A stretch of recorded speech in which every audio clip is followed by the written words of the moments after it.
อันนี้เนาะได้เอาไม้ยางโบงฮะเนาะมาคำเลยหนาวเนาะ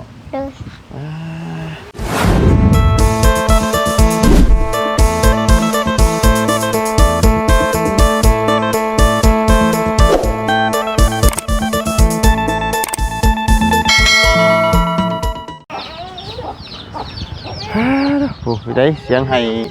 อีอยู่นี่เนาะเอาพี่น้องเลยมาเยี่ยมมายาม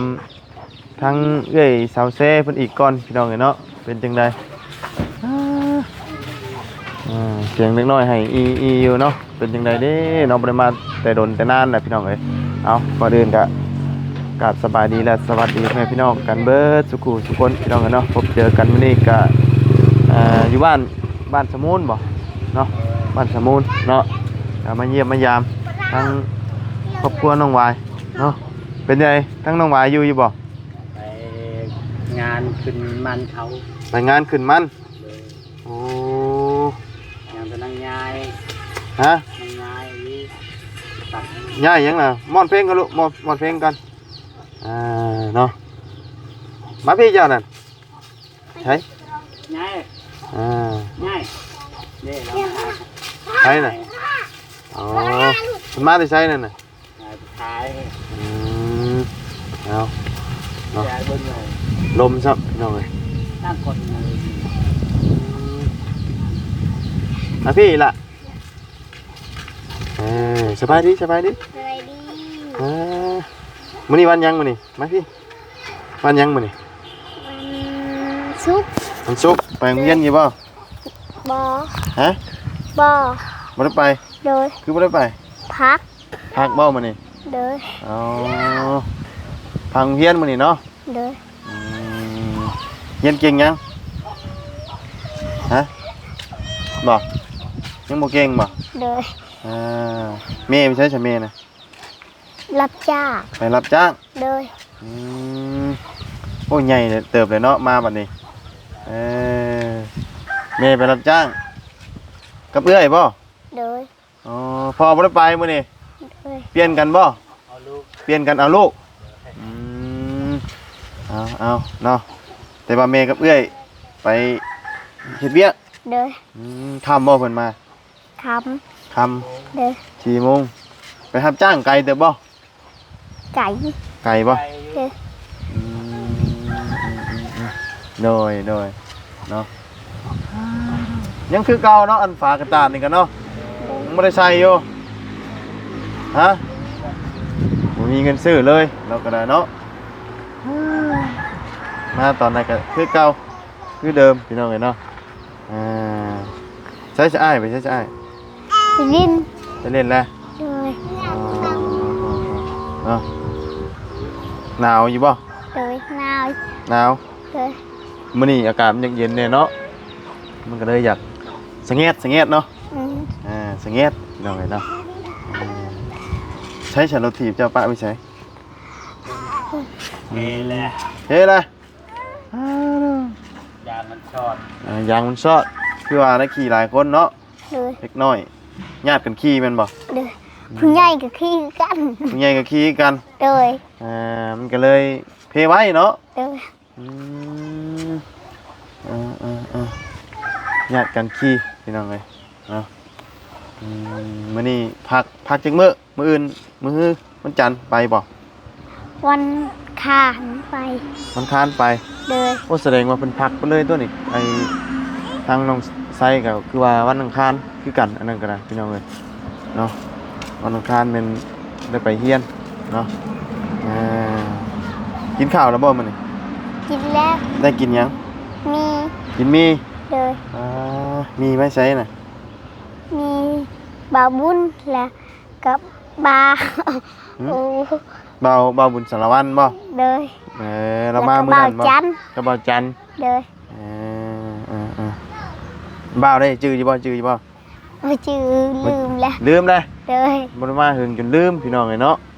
บ่าวก็ชื่อบ่าวบุญนี่แต่ว่าชื่อในช่อง YouTube ชื่อบ่าวบุญบ้านป่าเด้อแต่ว่าอันนั้นชื่อตะบ่าวนี่ ชื่อบาบุญเนาะอ๋อบ่ได้มาถึงแล้วเพิ่นก็จื้อหน้าบ่ได้เลยพี่น้องเอ้ยเนาะห้างคือเก่าเนาะเฮือนเจ้านี่เนาะ เด้อ ฮะ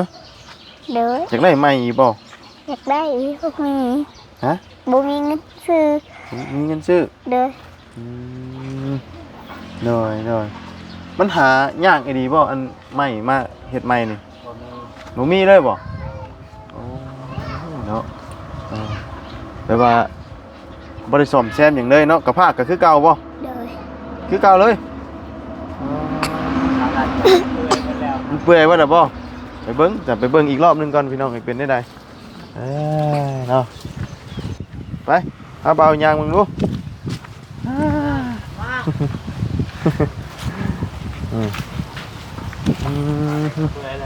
ทำแล้ว ฮะ ทำเลย ค่ำอีกแล้วบ่ ทำตัวนี้ โอ้ยเนาะ มันเวลา หมุนเบิดเลยสิฮักบ่ได้เนาะ เด้อ ลงเบิดเลยดูเนาะตัวนี้นะนี่เนาะเอานี่มัดเอาอีกคือเก่า เวลา เบิดแล้วดูมันก็อยู่บ่นี่นะ มาอยู่แล้วทำเนี่ย หาไม้มาค้ำดื่มรถอันนี้เนาะได้เอาไม้ยางโบงฮะเนาะมาค้ำเลยหนาวเนาะ เด้อก ระพากกันยังคือเก่าบ่ เด้อ บ่ได้ใส่ใหม่บ่ เด้อ ไปขึ้นไปช่องมึงไปโอ้กระไดยังก็คือเก่าเนาะนี่ลวดมัดคือเก่าไปละข้าวเปล่าขึ้นเนาะเป็นได้ไดพี่น้องเอ้ยอึ๊บโอ้ชิลุดอันนี้ตัวต้องบันไดก็ได้เนาะเราไงต้มมีให้เบิดนะบ่ต้มมีนะ หมดแล้ว โอ้เบิ้งต้มมีเนาะยางแตกที่เราถีบนะอ๋อหนึ่งข่าวอยู่เทิงคือเก่าเนาะ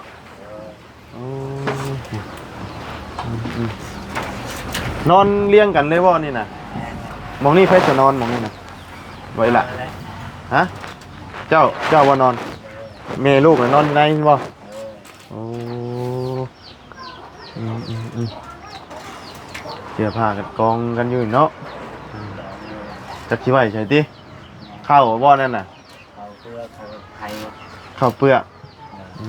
ข้าวปลูกบ่หรือว่าข้าวสิอันกิน สัก บ่อันไว้เฮ็ดข้าวปลูกบ่ กิน ข้าวกินทั้งกินทั้งปลูกเนาะเนาะนั่งลงดูละนั่งลงดูเนาะเลยนั่งนี่ก็ได้เนาะเอาแวะมานั่งไอ้กันเนาะมื้อนี้นั่นอยู่เฮือนเหรอเอาลูกเปลี่ยนกันไปบ่ เอ้ย เจอกันไป ปกติเจ้าไปยังเจ้าน่ะ ปลูกมัน ปลูกมัน โดย ได้มื้อเท่าไรเพิ่นให้น่ะ มือแซนนึง มื้อละแสน แซนนึงพอกินเด้อการจะขึ้นเลยดิ โดยกับบ่พอกินเนาะโดยเนาะเงินแสนหนึงกันหดบ่พอซื้อข้าวเนาะให้ตกเด้อระวังเด้อตกปองนะเห็นบ่ปองนี่ฮะย่านบ่ตกปองน่ะนะไปบอนเดียวกันบ่อันเอื้อยกับเมย์เจ้าน่ะ ไปวันเดียว ไปบอนเดียว เด้อ อ๋อโดยตอนเล้งแล้วเอื้อยเจ้านอนใช่นะเอื้อยขึ้นบ่ เด้อ อ๋อเลยมื้อนี้น่ะพอเพิ่นอยู่เนาะเจ้าก็อยู่เอาน้องซอยพ่อบ่ เด้อ ปากกินยังขมุมแท้นี่ฮะบ่ มุมแท้ปากน่ะไปกินหยังมา กิน หึ กินต กินตัน ำเลย ปากมุมมาเลยพี่น้องเอ้ยนะหนึ่งข้าวอยู่บ่ชั่วโมงนี่ยังหนึ่งอยู่บ่ข้าวหนึ่งเป็นอยู่บ่ เลย เป็นอยู่เนาะเวลาพ่อกับแม่ไปอยู่เอาน้องทานนี่กันกินข้าวทานเนาะ เลย เลยน้ำได้ไปตักที่ใช้น้ำมัน ตักน้ำธรรมดา ที่ใช้น้ำบาดาล พุก เลยเนาะคือเก่าพี่น้องเลยเนาะกำลังสิล่มเลยเราอะหาไม้มาค้ำอีกก่อนเนาะ เลย เป็นจังไดหาอยู่นะอ้ายเนาะแต่มันบ่ได้บ่สิมาเสริมไอ้พวกปลาพวกหยังกะก็มันบ่ได้บ่มีติบ่ได้แต่ซื้อข้าวซื้อของอยู่ของกิน ซื้อเป็นเขาแล้วไปงานเขาไปงาน หางานหยังก็พอได้แต่ข้าวๆเนาะข้าว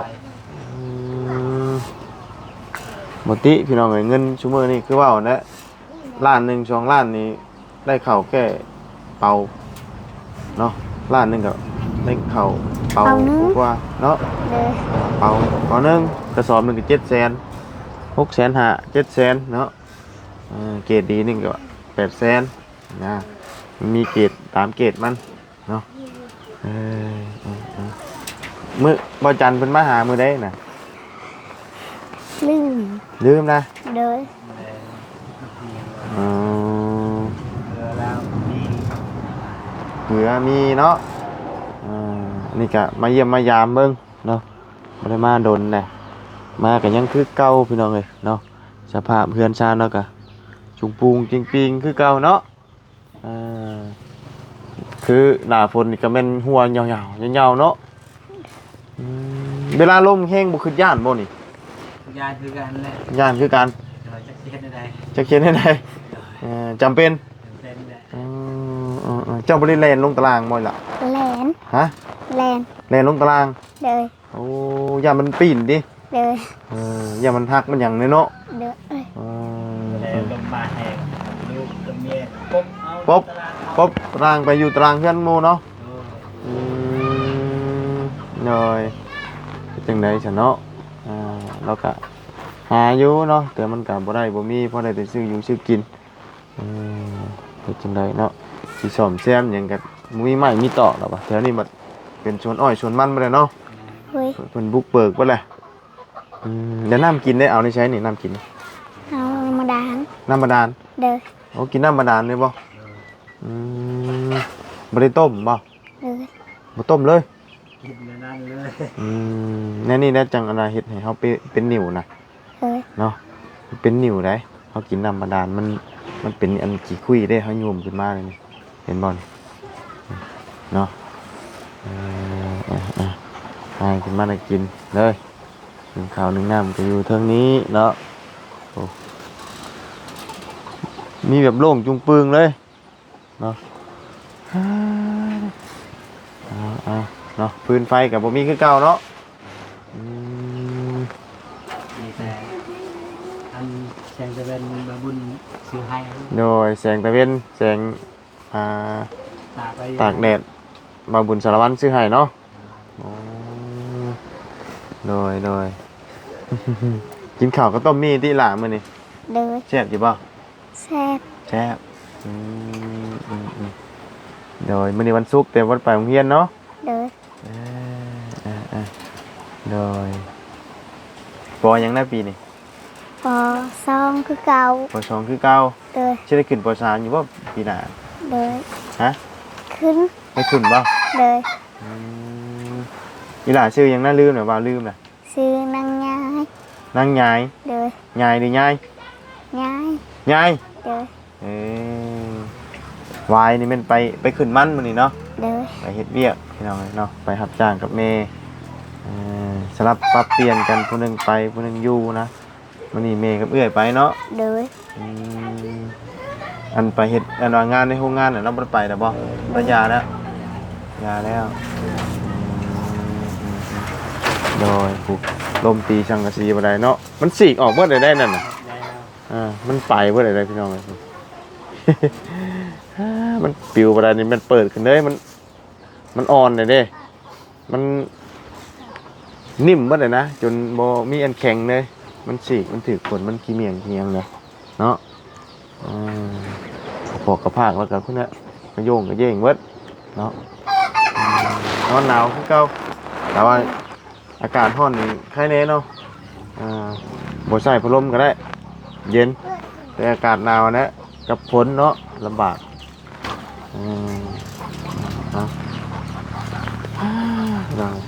เราก็จาดนี่ก็จาดซื้อมาให้ตอนนั้นเหมือนจักอันนี้ก็ได้เนาะแต่บริมีมาเพิ่มเลยเราก็ได้เนาะถ้วยเตะกระโปะเราก็ได้นี่เท่านี้คือเก่าเนาะป้าชายอีละลงไปเอาขนมมากินปะลูกป้าเอาโอ้ยนี่แหละ rồi áo xù tao phải nó để chừng đấy sao phải nham hà nó vô nó cả đây để mình vào đây cái cần đầy chứ đấy nè luộc mặt áo nó úp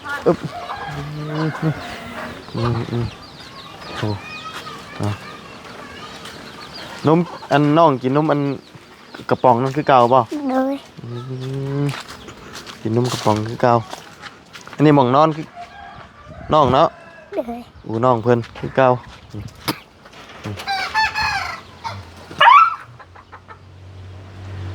สภาพพี่น้องเนาะมีแต่สิหาไม้ค้ำอีกก่อนแล้ววะมันหักเบิดเลยเนาะพี่ทอมีแต่เล็กน้อยถ้ามีผู้ใหญ่ตุ้ยๆได้นี่เหยียบหักบึ้มบ่ได้นี่เนาะเอามันไปบ่ได้คือคางมันผุพังบ่ได้เบิ่งแต่ละบอลนี่มีแต่อันเอาอันนี้หินพันธุ์ต้องทุกหม่องเลยลวดเลยส่วนนี้ก็ลวดเนาะนี่จักมันจะอยู่นั่นย้อนอย่างแต่ละส่วนนะแล้วก็ต้องมีค้ำไว้ยึดไว้นะคือโบราณในปากนะคือโบราณในปากยังมาทำล่างเอาน้องก่อน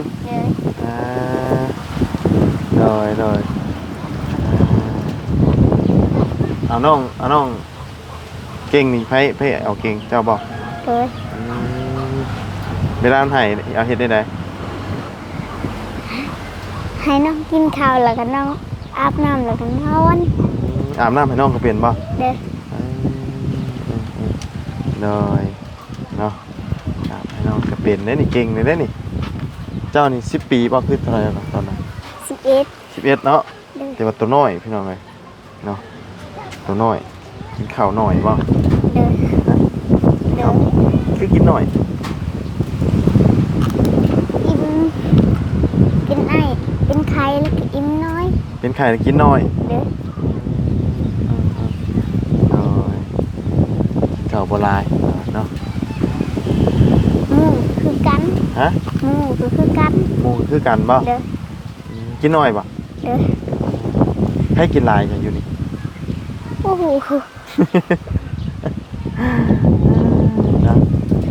มาจ้ะพี่น้องไอ้หาเบิ่งขนมให้ต้องลาเพิ่นก่อนเนาะต้มขนมนี่แหละพี่น้องไงเนาะมาบุญกับบ่มีหยังมาเยี่ยมมายามเพิ่นโอ้อะลูกอ่ะเฮ็ดได้ไหนเอาลืมได้บ่ขอบใจทุกครั้งเด้อเอาของน้ำไผ่ก็ย่าผู้ใหญ่เด้อเพิ่นเอาของให้เด้อเวลาไปโรงเรียนครูเพิ่นสอนอยู่บ่สอนก็จื้อแหละเด้อครูเพิ่นก็ยังสอนว่าเอาของเวลานั่นก็ยังให้ขอบใจผู้ใหญ่เด้อขอบใจนี่คือขอบคุณนะพี่น้องเนาะแต่ว่าภาษาไทยนี่ขอบใจนี่ก็ตั้งหากเนาะก็คือผู้ใหญ่ว่ากับเล็กน้อยถ้าขอบใจนี่แต่ลาวนี่มีแต่ขอบใจอย่างเดียวเนาะฝ่ายสาวบ่าวไปป้าเด้อตั้งใจเรียนเด้อใหญ่มาสิได้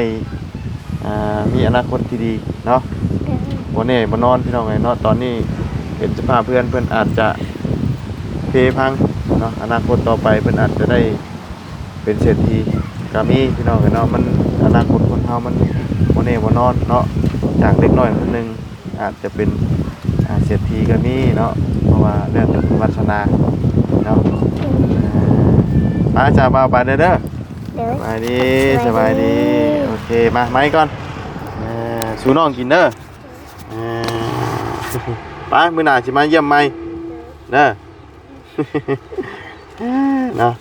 ไปจะลมหนาวพี่น้องเอ้ยเนาะโอ้เอาเนาะมาเยี่ยมมายามพี่น้องเอ้ยเนาะมาเทื่อนี่แหละทั้งนี้นี่บุขาดไหนเนาะสองทางแต่ว่าตัวนี้นั่นนี่เนาะมองที่ว่าใกล้ๆอันดามองหนึ่งเข้านี่คือมันนี่พี่น้องเลยเนาะมันดอกหมดเลยแล้วก็มีแต่ลวดนะมองในกันตัวนี้กันลวดมัดคือกันไปสาพี่น้องสำหรับคลิปนี้ก็มาบุญกันก่อนจบไปเพียงจำนี้ก่อนพบเจอกันใหม่ขอบคุณพี่น้องFCเด้อที่เขาติดตามทับชมลมมาแล้วพี่น้องเลยเนาะไปพี่น้องมะม่วงก็น่านใหญ่ดีพี่น้องเลยแล้วก็เริ่มจับหมากเนาะถ้าเพิ่นหึมใส่นี่ก็คือสิติดดีอยู่พี่น้องเนาะถ้าเพิ่นบ่หึมใส่นี่ก็บ่อยากติดปานใดเนาะไปสำหรับวันนี้ไปแล้วพี่น้องสบายดีพ่อพี่น้องกันเบิดสุขทุกคนเนาะไปเด้อ